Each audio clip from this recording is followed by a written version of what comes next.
As a kid, I just loved taking things apart. I would, grab an old radio or maybe a VCR, and I'd pop it open and try to find out how it worked, what made it tick. And I would do this for a while and eventually get bored and try to put it back together with varying degrees of success. And I was doing this basically out of curiosity. I just wanted to know how it worked, but I didn't really have any good ideas about what to do with that knowledge, what to do once I found out how something worked.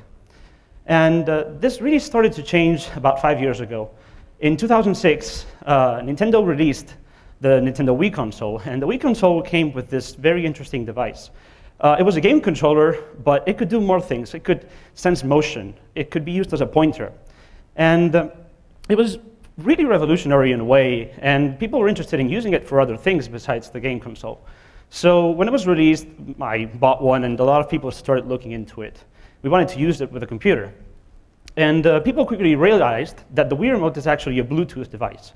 You could talk to a computer with it, supposedly. It should be compatible, but the problem was that Nintendo had developed a special language to talk to the Wii Remote. Nobody knew how to speak this language.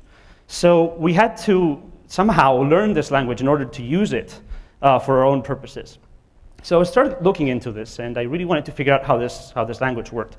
So I would send it random things and see what came back and try to make sense of it and try to see if I could work out what the different bits mean and how to make it do all the things it's supposed to be able to do.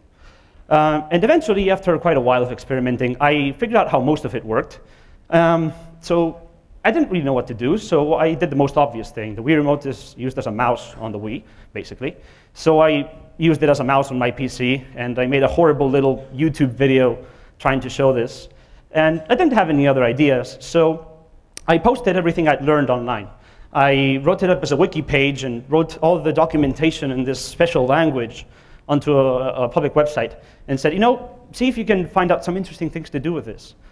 And what happened really surprised me, because people started using the Wii Remote for all kinds of things. They would get the Wii Remote and use it as a virtual drum kit. They made it play drum sounds when you hit it like that, sensing motion. Other people used it for controlling games it was never meant to control. Other people used it for creative projects. It was really interesting. And then Johnny Lee came up. Johnny Lee is a researcher, and he had some really cool ideas about what to do with devices like the Wii Remote. In fact, he gave a TED Talk in 2008.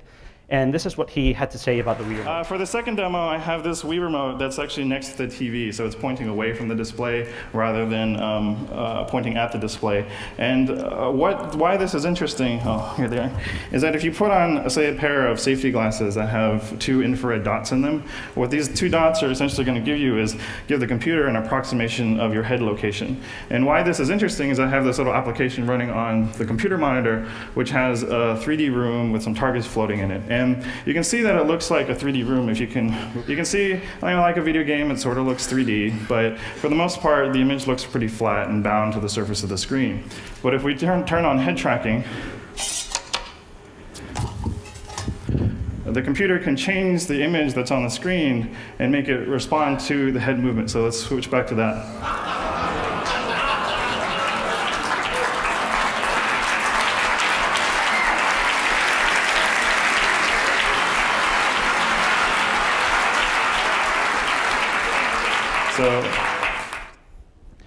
Now, I don't know about you, but when I first saw that, that completely blew my mind, because it was something that was so simple and yet so clever.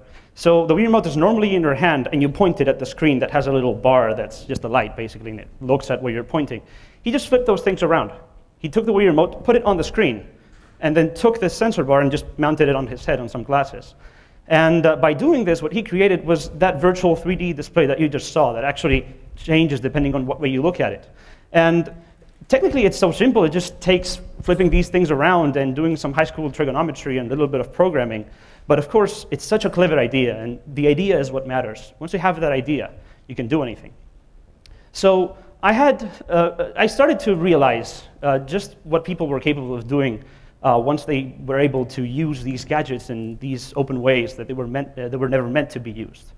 And this all sort of started happening again around last year. Microsoft was slated to release the Kinect, which is another game controller, but this time it actually looks at the way you're moving and tries to let you play games with your body like that. And before release, people started figuring out how it's supposed to work, because there was some demos and some information about how it worked. And it turned out that the Kinect was actually a 3D camera, but not just a 3D camera like, you know, 2 cameras so you can watch stuff in 3D with some glasses on. It's not just, you know, a stereo picture. It actually takes a map of the room, of whatever it's seeing, and measures the distance. So it can actually make an accurate 3D model of whatever it's looking at. And the technology itself is not new. Researchers have had access to this sort of thing for years, but of course it's extremely expensive. It's thousands and thousands of euros. While you could now just go buy this at any, you know, local video game store. So of course we were all really excited to see what we could do with this. And when it came out, of course, you know, quickly bought one, tried to figure out how it worked. And this time we had some better tools to try to do this. So it only took me about you know, 1 sleepless night to figure it out. And I got to this state where I could get the map of information from the Kinect. I didn't really know what to do with it again, because I'm not that good with ideas. I can make things work, but other people have much better ideas than mine. So I posted this online again, and I quickly met a group of people that were really interested in this, in developing it, and we formed the Open Kinect community, which is basically a whole bunch of people interested in using the Kinect for different things. But what really surprised me was that not only was it just hackers and programmers and tinkers, it was also designers and researchers and musicians and people interested in all kinds of fields that have nothing to do with just the devices themselves. So suddenly, researchers were putting the Kinect on robots and using them to map 3D environments. And musicians were using the Kinect to create virtual instruments, a piano you could play with your feet. People were using it for creative art installations, you know, sort of like these light painting that you've been seeing before, but even more immersive and responding to the actual location and depth of your hand and things like that. And it was really exciting to watch all these people work together from all these different fields on this project. And I learned a lot from these people. Now, this was, in fact, so massive, you know, such a huge response, that even the companies behind the Kinect started to take note. PrimeSense is the company that actually developed the technology behind the Kinect, and they also wanted to sell this technology themselves, but the response to the Kinect was so great that they sped up the process of releasing the software that would help people develop things with the technology, and we could use that for the Kinect. So suddenly you could use the software that we were working on in Open Kinect on Mac, Linux, and Windows. And you could also use the PrimeSense technology with Mac, Linux, and Windows with the Kinect, with their own software release, which had some extra features. And it's so interesting that even Microsoft, the company that sold the Kinect, saw the light, and they released their own software to let people, researchers, and creators use the Kinect with a computer. Of course, they only released it for Windows. I wonder why. But anyway, it was, nobody really expected this sort of response from a grassroots community that was just working on hacking a device for interesting things. Now, as I've said, I'm not that great with the actual ideas of coming up with what to do with these devices, but I try.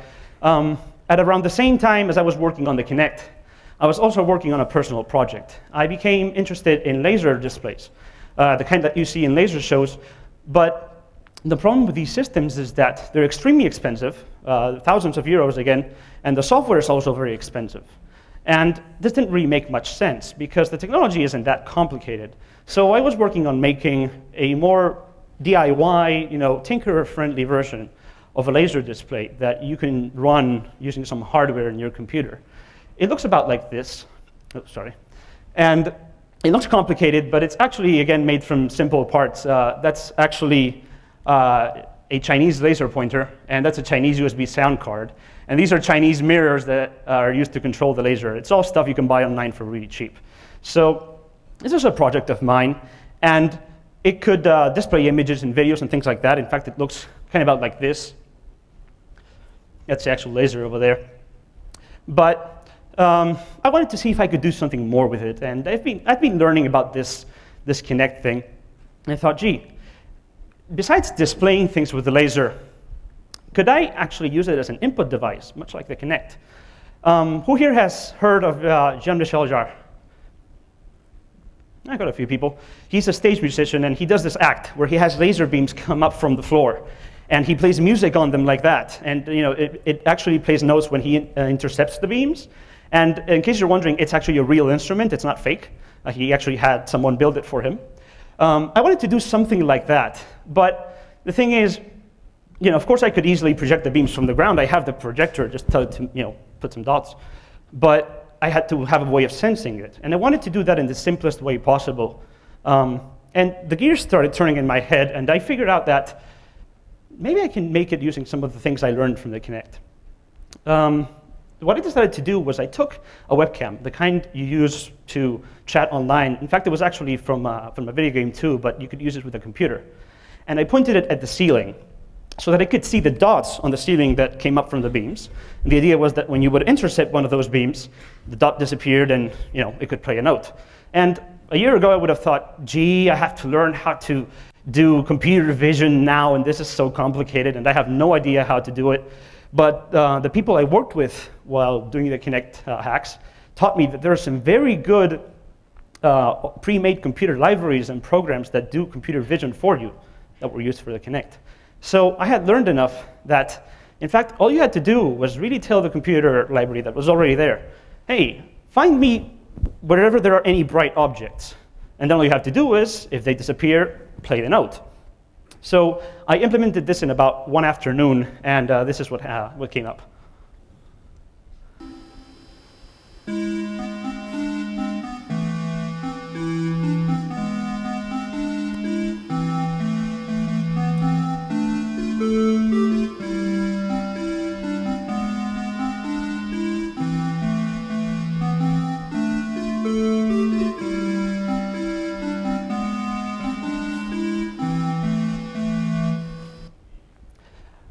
I'm sure you recognize the tune. And by the way, this is a Russian folk song called Koroveiniki. It has absolutely nothing to do with any video game whatsoever, just so you know.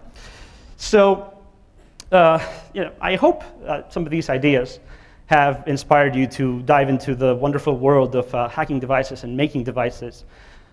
There's a great saying that says, think outside the box. But I think it's kind of backwards in this world, because we live in a wide open world full of devices, full of little boxes, closed boxes. And it doesn't matter if you're a designer, if you're an engineer, if you're a student, if you're a teacher, if you're a creator, if you're an artist. If you can learn to think inside the box, think inside these little boxes, and you have a great idea, there's a whole community of people who are willing to help you make that happen. Thank you very much.